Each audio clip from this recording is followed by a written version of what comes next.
You're listening to the Mississippi Outdoors Podcast. I'm your host, Matt Wyatt. You may have heard of CWD. You may know those letters stand for chronic wasting disease. Well, today we're going to learn a lot more about it, how important and how serious it is in Mississippi with our deer managers here at MDWFP, William McKinley and Campbell. This episode of the Mississippi Outdoors Podcast is brought to you by the Foundation for Mississippi Wildlife, Fisheries, and Parks. You're listening to the Mississippi Outdoors Podcast. I'm your host, Matt Wyatt. Today, we're going to get some questions answered about a very sensitive, very important topic in the world of hunting. And it's with people who can give us the answers and know it best here, the Deer Program Managers at MDWFP, William McKinley, and Assistant Deer Program Manager, Campbell. Glad to have y'all with us here today. And so let me just throw this out there like this. CWD. We've heard it. Someone like me knows that stands for chronic wasting disease in deer. There may be people listening right now at the beginning of our show that don't even know what those letters stand for, CWD. So let's start. William, start me off. Give me an introduction. What is CWD? It was first discovered in 1967 in Colorado. It's a prion disease. And so a prion is different than what causes us usually to get sick. You know, usually we get sick, it's a virus or it's a bacteria or even a fungus.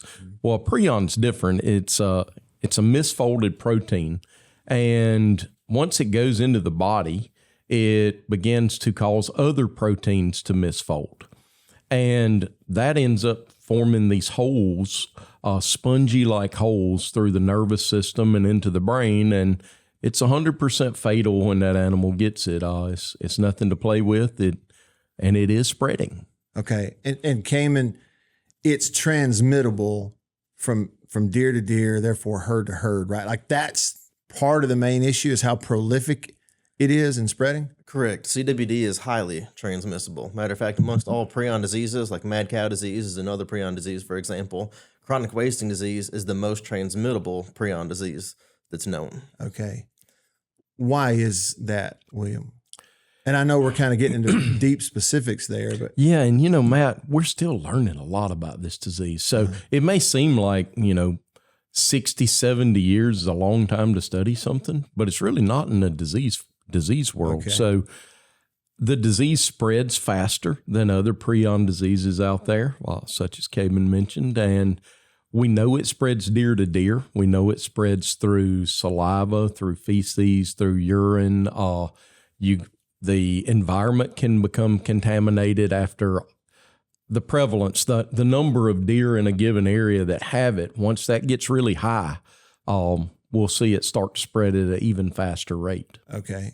And Kamen, for those in Mississippi, okay, so for those of us that live here and we go, okay, well, I want to know about Mississippi specifically. When did it pop up here? When did the alarm bells start going off in Mississippi? Our first detection was in February of 2018. It was actually a hunter-harvested deer. Start that over. Okay. It was a deer with a hunter saw lay down in the woods behind him while he was hunting in a deer stand and made note of it, thought it was unusual. And by the time he got down from the stand that evening, the deer had died. So he called us and we went to investigate it, did a necropsy on it, and the results ended up come back later that the deer had chronic wasting disease. Okay. So that was our first detection back in 2018. Where in the state was that? That was in Issaquah County, not too far north of Vicksburg. In the Delta. Correct. Mm-hmm. It's actually on property that was now Phil Bryant WMA. It was not at the time, but we were in the process of acquiring it. Okay. Were you in on that when the call came in? So Kamen actually went and collected that deer from the field when the call came in and delivered it to the lab. We work with the Mississippi Veterinary Research and Diagnostic Lab here in Pearl. They're a research arm of Mississippi State University. And the deer went to them. They conducted some of the testing there and let us know later on that the deer was indeed our first positive. So I'm thinking we're right at 6 years then from the time that call came in. Mm-hmm. So from that first detection officially in the state of Mississippi to where we are now, fall 2024, what's the situation now? How would you describe that for our state? Oh, it's much more widespread than what we realized. And it's spreading at a fast rate, Matt. That's the discouraging part of this disease is, so we found that one in February that Kamen went and collected of 2018. Well, then in October of 2018, we've got a report back of one in Pontotoc County. It's a long way between Issaquah County and Pontotoc County. That's right. It was 180 miles, and we're like, oh no. Okay, so where is the source of this? Because the disease has kind of been compared to a fire, a wildfire spreading. You got these little sparks that are going out, and had we found sparks or had we found the blaze? And shortly thereafter, we got a positive in Marshall County, a roadkill that one of our employees sampled. And then came Benton County, and then Tennessee popped and realized that the actual epicenter was centered just above the state line in Tennessee, about 10 miles north of the state line. And we quickly realized we had a really large CWD outbreak on our hands. It's really, again, from a sitting at home as a hunter, not an expert, and this was 6 years ago, perspective to think, okay, the first time that it really pops up officially detected, it's almost a too late kind of scenario in that here it goes. And you're finding them, 130 miles apart within a few months. What was the reaction? Like, what steps were initially, okay, here's what we got to do first? Like, what was that? So Kamen and I had worked on a CWD response plan, and actually that plan we had just got it stamped just literally a few months before we got that first positive. And so timely, but certainly not planned, and we responded. We had some protocols that we were going to implement, which we did. And we began to increase sampling. We began to set up different sampling methods across the state. And it worked. It found where the disease was concentrated at. Now, since then, we've had, we continue to find new counties. And Matt, I want to back up just a minute, because there's a common thing we hear is that, well, it's always been there. You just found it because you're looking for it. And that could carry some weight in a lot of cases. If you don't know where to look for something, it could be there. Well, Benton County is our worst county now as far as highest prevalence, worse for CWD, I should say.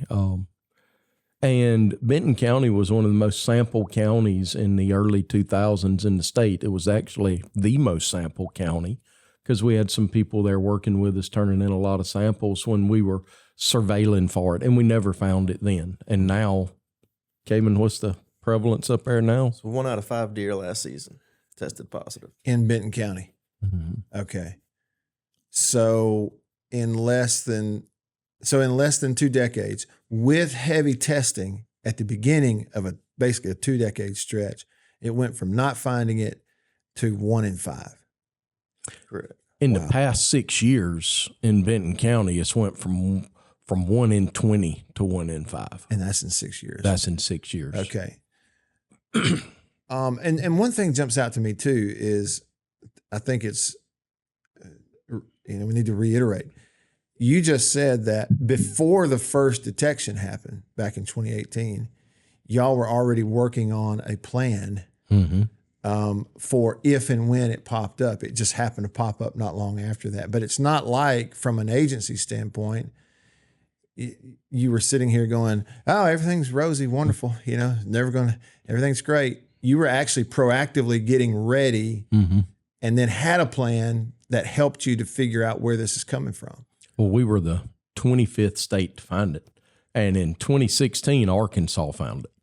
So once they found it, we began to get quite a bit more serious, because prior to that, no states near us had found it. And when Arkansas detected it in Northwest Arkansas, we said, okay, we've got to take this. We had an old plan that was designed back in the early 2000s, but we took it, dusted it off, modernized it with, there's so much science about this disease coming out and had come out in that decade and a half. So we updated it and have since converted it, remodeled that plan again from a CWD response plan to a CWD management plan. We found it, we responded, we've got it. Okay, now how do we manage deer herds with CWD? Okay. And Kamen is part of it too. Is there more testing going on now than there was 5-6 years ago when it started? Are you testing more deer? Our numbers have increased for two reasons. One is when we first found CWD, there's a lot of hunter interest. Our primary method of collecting those samples was our drop-off freezer program, where we would put freezers in 60-ish counties. Okay. And, our goal was to get a freezer within 30 minutes of everybody where they hunted, so they could easily drop off ahead and have it tested without going too far out of their way. For free. We're one of the few states that actually does the whole process for free. No To the cost hunter. to the hunter. Correct. Okay. So we would get those heads, probably averaging 4,000 to 5,000 samples a year. And since then, the number of heads coming to our freezers has slightly declined. I think the newness of the disease has worn off. And in new parts of the state where they haven't found it in 6 years, maybe they're not as concerned. In the core areas where we do have a lot of CWD, where freezer numbers are staying really high still. But we've started a taxidermy program where we're getting, last year was over 50% of our samples. Out of about 9,000 samples, and 5,500 of them came from taxidermists. Okay. And we've got a partnership that we work with permitted taxidermists, where we pay them $10 a sample. They age the deer and pull the sample for us, and we collect them periodically throughout the season. Wow. And is the level of participation in terms of samples coming in, is it where you want it to be? Would you like it to be more? Kind of where is that, you think? That depends on where you're at geographically in the state. Okay. So overall, I'm happy with the number of samples the state is getting. If you look at some of our neighboring states, we're doing really good Okay. as far as the number of samples that we're getting. There's several counties where we're meeting or exceeding our goals of getting several hundred samples per county, and we feel confident that if the disease is there, that we're able to detect it, and we can figure out if it's there at 1% prevalence or 5% prevalence. Okay. We have several counties in the state that are very undersampled. Okay. So we do have room in our budget and at the lab capacity to be able to sample more deer, and I would love to see more samples come in from especially the southeast part of the state, where we're historically not getting as many samples. Okay. It sounds like, from a research standpoint, that is hands-on, having a plan before it was detected. It's detected, how to get samples, putting in a program, working with taxidermists. Numbers are good in most parts of the state. Some it could be better, but compared to other states, from a research standpoint, Mississippi is doing a good job. The agency is doing a good job. Yes. Am I, not to pat you on the back, but am I accurately? Yes, our staff are doing a great job of collecting samples. We're pleased with that taxidermy program. If any taxidermists hear this and want to participate, we're taking more taxidermists on. And so I'm happy with where we are in the sampling total number wise, but as Kamen mentioned, we've got some areas of the state we need more focus on. And those are, again, primarily southeast and some of our Delta counties. Okay. So, and this may be jumping ahead, but it's just a question that I think as I hear you guys talk about it. What's the ultimate danger here for the deer population as it relates to maybe the hunter and the sport of hunting in Mississippi? What's the real danger? Well, it's certainly a threat, and it's a real threat. I mean, it's real and realized. So back up a few years, research wasn't far enough along in this disease to see the impact it was having on deer herds, but we're beginning to get some of that info right now, Matt, and kind of fresh info. Kamen and I go to a lot of professional meetings across the country on CWD and on whitetail deer. What we're learning is that Arkansas has a radio collar study, GPS collars on several hundred deer, and some of their reports in their core area, CWD is killing about as many deer as hunters are now.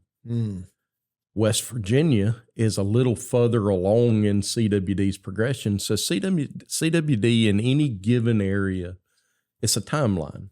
You're either at 0, that's ideal, or you're somewhere in the years that it's just a little bit out there and it's not growing fast, or you kind of reach a inflection point where enough deer get it that it starts to increase at an exponential rate. When it does that, it's not a lot showing you can stop it. So the goal is to try to find it early. But West Virginia, that study is now in their endemic area. It appears to be killing about 1.5 times more deer than hunters are. That's not good. Yeah. You know, we manage deer populations for sustainability. So we look at how many deer can we take off a given area and give recommendations. It's what Kamen and I have done most of our career until this nasty disease comes along. And now we change our focus. But the disease is having a population level impact on herds in the Southeast. That is now being shown and brings up a lot of concern. You know, we got a lot of deer hunters in our state, a lot. And we're both very passionate about the management of this great game animal we've got. So. Well, and not only that, our state's economy depends on outdoor recreation, and a lot of that is from deer hunting. I mean, it's part of our culture here.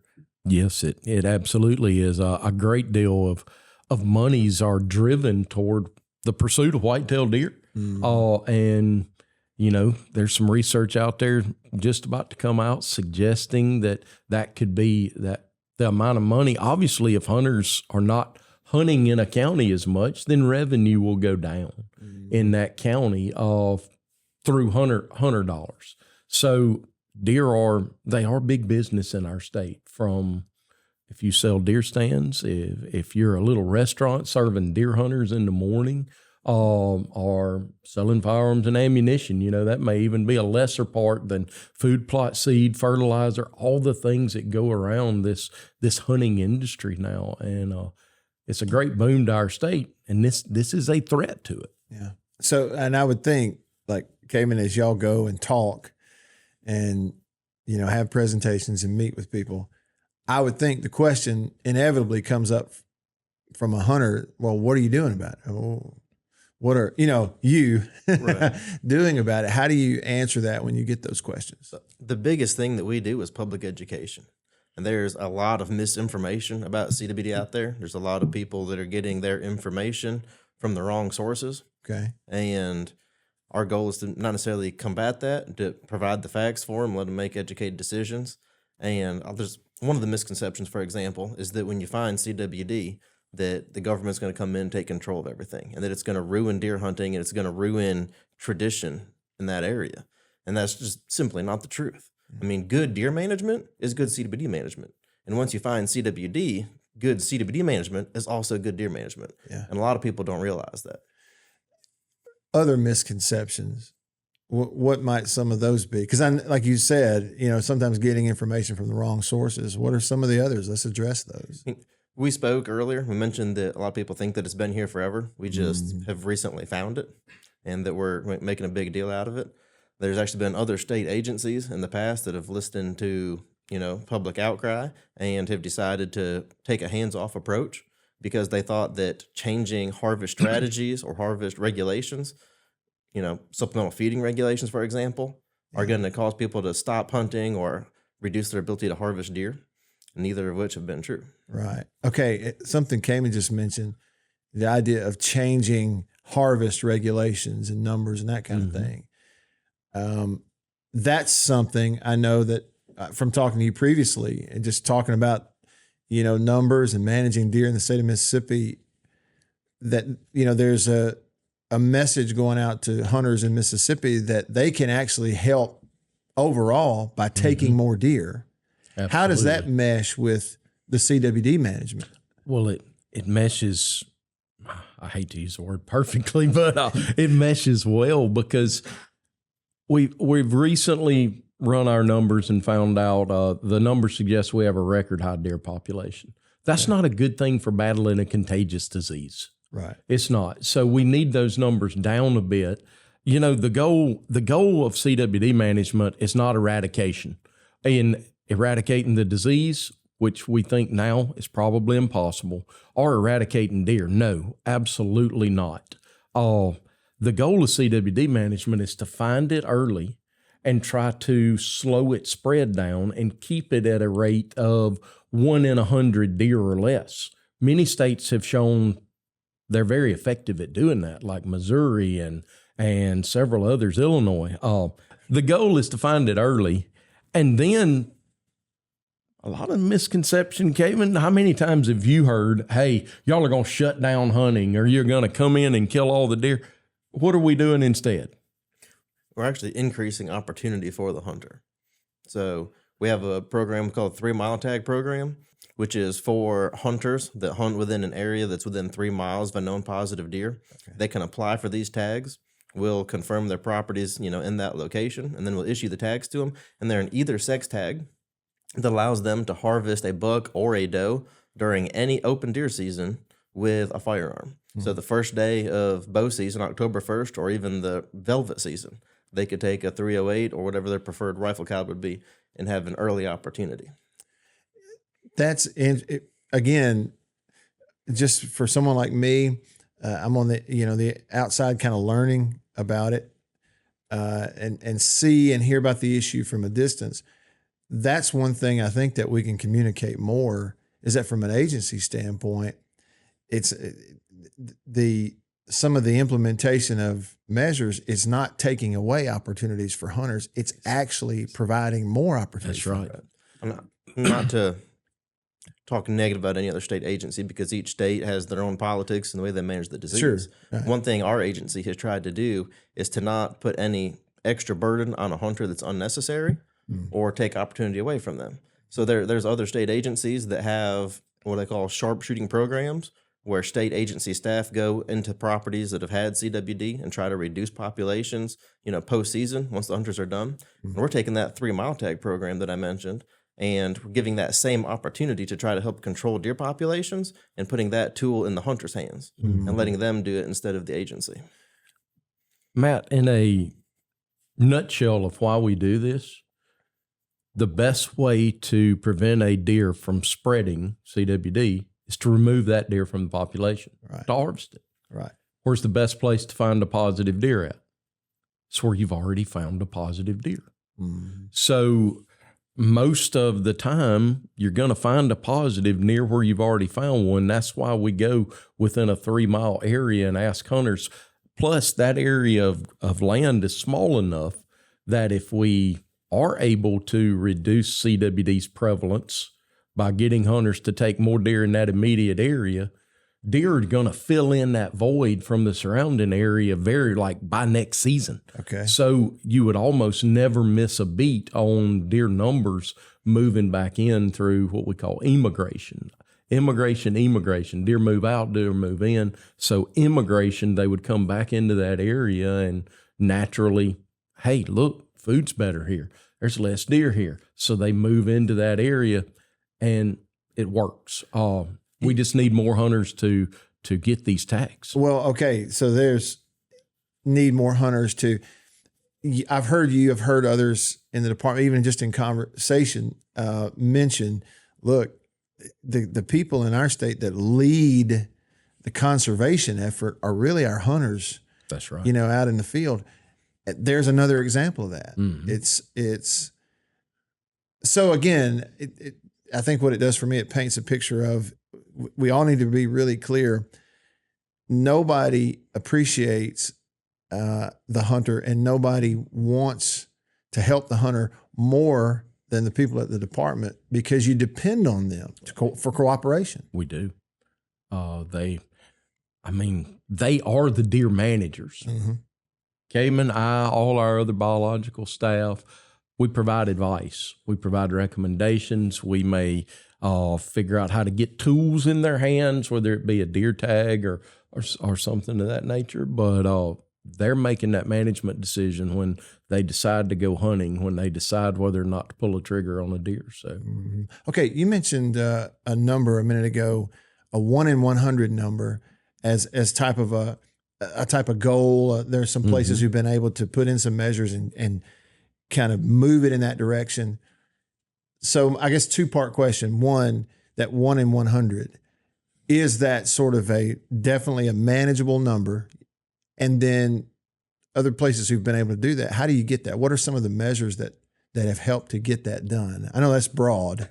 Yeah, but deer density matters. So this disease is known both as a density dependent disease, meaning a lot of deer in close proximity help spread it faster, but it's also density independent. Even if you bring populations down, it still spreads, but it appears to spread at a much slower rate, which is a good thing. Okay. So the states that are having success are reducing deer density right around where the positive deer was found. Where they find it. Right. Not over a whole county, not over a whole part of the state, but trying to reduce deer density right where that positive deer was found. I go back to what I said earlier. The best place to find a positive deer is where you've already found a positive deer. So, and the only way you find that first one is through some random sampling, getting hunters to turn in some samples. And Kamen and I, one of us will call every person who harvests a positive deer in the state. That is, we let them know by a personal phone call. We ask a few details. We answer their questions. And if it's a buck, we know bucks move a lot, and most of them of our positives have been bucks. They move a lot more, and they're moving across the landscape. They get the disease. They end up a few miles away chasing a girl, and they get harvested. He comes back positive. But if it's a doe, we got a little different message. We encourage those hunters to go back to that area and try to remove more deer from right where they harvested that food plot, because her family group is probably almost certainly going to be positive. They groom one another. So that can slow that disease spread down quite a bit on that property. If we can just get those deer numbers down right where the positives are. So y'all mentioned it earlier, Kamen sampling, specifically for a hunter. What do they do if they want to provide a sample? So there's 2 primary ways they could get a sample turned into us. One would be to use our drop-off freezer program, and we've got a map and addresses and GPS coordinates for all those freezers on our website that they could go to. And they drop the head in there. There's going to be a sample card and a bag and zip ties, everything they need to collect that head and put it in the freezer and label it. We run through and collect those heads every Monday, thaw them out, and usually have them turned into the lab by Wednesday or Thursday. So within a week of them taking the head, they can have results back to us. Now, if they drop a head off on Monday night, it's going to sit there for a week until we get another collection round in. But we'll sample those, once a week. And then we also have a list of taxidermists on our website. We've had about 10 new taxidermists this year, which I'm really happy about.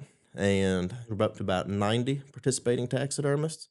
And if they can find that list on the website, go there, use that taxidermist. The taxidermist can pull a sample for them, and then we collect those periodically throughout the season as well. Okay. I'd like to add to what he said. Sometimes during the holidays, the volume of deer heads or volume of deer samples goes way up. And the holidays, the lab is taking holidays off like Christmas. So sometimes it will be much longer than a week before they get those results back. So just so that hunters aren't, thinking they're going to get it in a week, it sometimes takes 2 or even 3 weeks and to get that sample result. William, what's the message that you want our public, our hunting community, those listening to this, to make sure is the major takeaway about your approach and the agency's approach to this? What do you want to make sure that hunting community knows the department is doing actively to stay on top of it, or as much as possible? This disease is real. and it's a very real threat to white-tailed deer in the state of Mississippi. You can go to North Benton County and talk to landowners and hunters up there and see how real it has become to a lot of them. They're seeing far, far fewer deer now. So we recognize that. We are doing as much as we can on trying to sample deer out there to find it early. Mm-hmm. We're providing recommendations. We are working with other states. We're working with lots of other states. We have even, we have served on panels for other states for CWD committees. Kamen and I got a chance to go to the CWD symposium in Denver a couple of years ago, where I sat on a panel there. There's so much research going on. So sometimes hunters ask us a question and we got to say, we don't know, but we're finding out. There are Prion institutes set up across this continent just to study this disease. So a tremendous amount of monies and time and effort is going to it at a national and even international level. I think we're up to 35 states have found it now. And we post this info on our website. Our goal is to keep hunters informed so they can make a decision. The question often comes up of, on human safety. Point out this is not a food safety test, but CDC does recommend that if you hunt in an area with CWD, you get your deer sampled, and that if it's positive, it's recommended you don't eat that deer. So we're notifying people of that. Once again, we call people personally if they find a positive, and our entire staff does some CWD work. So this is not a deer program specific, and I compliment our staff. I applaud our staff and the effort that they've put forth to do it. Both, all of our wildlife staff are working on it. A lot of the law enforcement staff are working on it as well, helping us with, sick deer calls, et cetera. So bottom line, it's an agency. It's a big agency objective right now to find this disease and to try to limit its spread. So we're working on it. And sometimes it kind of beats us back and we find something new. Like last year, getting that call that we found it in Harrison County. Man, that was a kick in the gut. You're all the way across the state from where we found it. I was hunting that afternoon, Matt. I was sitting in a deer stand when the results. That brought the oh right boy, yeah. My rush went way down. So I still shot a doe that afternoon. Well, there you go, doing your part. I did, but so learning those new counties, but. We're going to continue sampling. We're going to continue fighting it, and we're going to fight it as long as we can. Mm-hmm. And we need the hunters' help, though.